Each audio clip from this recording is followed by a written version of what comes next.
નમસ્કાર, હું છું કેતલ અને આપ જોઈ રહ્યા છો CB24।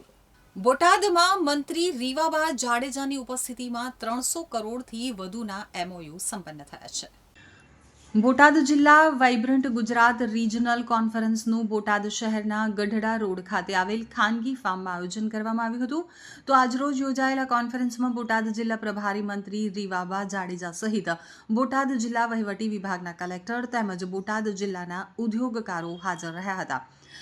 યોજાયેલા કોન્ફરન્સમાં બોટાદ જિલ્લામાં રોજગારીની તકો વધે અને બોટાદ શહેરમાં ઉદ્યોગોનો પણ વિકાસ થાય તેવા શુભ હેતુ સાથે અગાઉ પણ બોટાદ જિલ્લા ખાતે વાઇબ્રન્ટ બોટાદ અંતર્ગત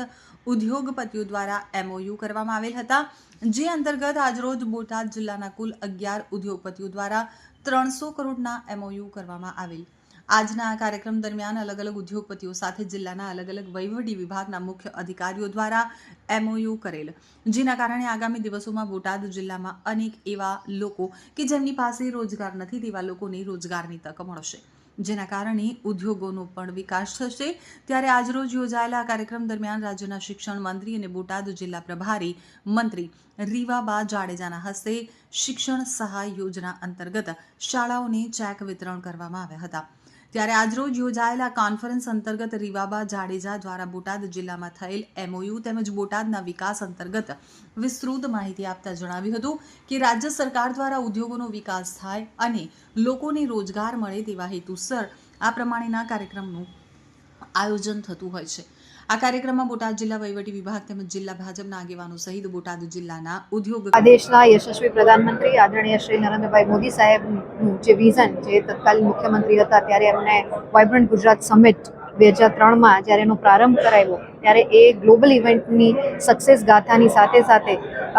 ઉદ્યોગ સાહસિકતા ફક્ત મેટ્રો સિટીઝ પૂરતા સીમિત ના રહે, પરંતુ સ્થાનિક લેવલના જે ઉદ્યોગ સાહસિકો છે એમને પણ એક ગ્લોબલ લેવલનું મંચ પ્રદાન કરવામાં આવે એ હેતુસર જ્યારે મહેસાણા ખાતે આ રિજનલ કોન્ફરન્સનો પ્રારંભ થયો ત્યારે એના જ સવિશેષ ભાગરૂપે આજે બોટાદ જિલ્લામાં રિજનલ વાઇબ્રન્ટ સમિટ કોન્ફરન્સ છે એનું આયોજન કરવામાં આવ્યું। આ આયોજનમાં બોટાદ જિલ્લામાંથી ખૂબ સરસ સંખ્યામાં ઉદ્યોગ સાહસિકો છે એમને પોતે પાર્ટિસિપેટ કર્યું। 11 જેટલા MOUs અને 300 કરોડથી વધારે રકમના MOUs છે એ જે છે એ સાઇન કરવામાં આવ્યા છે। આ મેઇન રિજનલ કોન્ફરન્સનો મુખ્ય હેતુ કહી શકાય તો જે MSME ઉદ્યોગ સાથે સંકળાયેલા ઉદ્યોગકારો, માતૃશક્તિ અને યંગ જનરેશન કે જેઓ સ્ટાર્ટઅપના માધ્યમથી પોતાનું કૌશલ્ય છે એ બતાવવા માગે છે, એમને યોગ્ય મંચ મળે, એ મંચના માધ્યમથી પોતે પોતાની કૌશલ્ય, પોતે આવડત છે એ ગ્લોબલ લેવલ સુધી લઈ જઈ શકે એનો મુખ્ય હેતુ છે। સાથે સાથે માતૃશક્તિ માટે પણ એક સ્વદેશી મેળાનું આયોજન કરવામાં આવ્યું, એટલે ખૂબ સરસ એક બૃહદ આયોજન છે એ આજે બોટાદ જિલ્લામાં કરવામાં આવ્યું હતું, જેના માટે થઈ અને હું રાજ્યના ઉદ્યોગ ડિપાર્ટમેન્ટ, જિલ્લા વહીવટી તંત્ર તેમજ સંપૂર્ણ રીતે ઉદ્યોગ સાહસિકતા દર્શાવતા બોટાદના ઉદ્યોગકારોને હૃદયપૂર્વકના આભાર આપું છું અને અભિનંદન માનું છું કે ખૂબ સરસ સંખ્યામાં લોકો ઉપસ્થિત રહ્યા અને આવનારા સમયમાં આદરણીય પ્રધાનમંત્રી જ્યારે 10 જાન્યુઆરીએ આપણા રાજકોટ ખાતે આવી અને આ રિજનલ કોન્ફરન્સ છે એમાં પધારવાના હોય ત્યારે મારી ખાસ આપ સૌ ઉદ્યોગકારોને એક અપીલ પણ છે કે આ મેક્સિમમ સંખ્યામાં આપણું જે કૌશલ્ય હોય, બોટાદનું જે એસન્સ છે એ આપણે ગ્લોબલ લેવલ સુધી લઈ જાય અને વોકલ ફોર લોકલ અને લોકલ ફોર ગ્લોબલનો જે આપણો કન્સેપ્ટ છે, આત્મનિર્ભર ભારતની આપણે વાત કરીએ છીએ અને વિકસિત ભારત, જ્યારે વિકસિત ગુજરાતથી વિકસિત ભારતની પરિકલ્પના હોય એને સાકાર કરવામાં આપણું કૌશલ્ય છે એ બતાવીએ, એ જ અભ્યર્થના આપ સૌને કરું છું।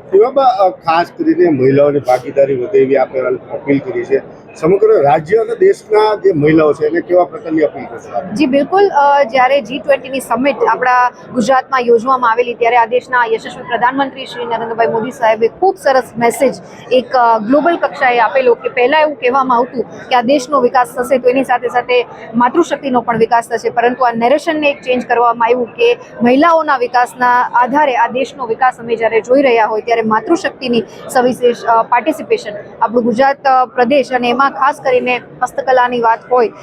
ઘરઘરાઉ ઉદ્યોગોની વાત હોય, લઘુ ઉદ્યોગ અને કુટીર ઉદ્યોગની આપણે વાત કરતા હોય એમાં માતૃશક્તિનું પાર્ટિસિપેશન છે એ સવિશેષ પ્રમાણમાં જોવા મળતું હોય તો એમને પણ એક પ્લેટફોર્મ મળે, એટલે સ્વદેશી મેળાના આયોજનના માધ્યમથી પણ ક્યાંક માતૃશક્તિને સશક્ત બનાવવાનું કામ ગુજરાત સરકાર ખૂબ સરસ રીતે કરી રહી છે।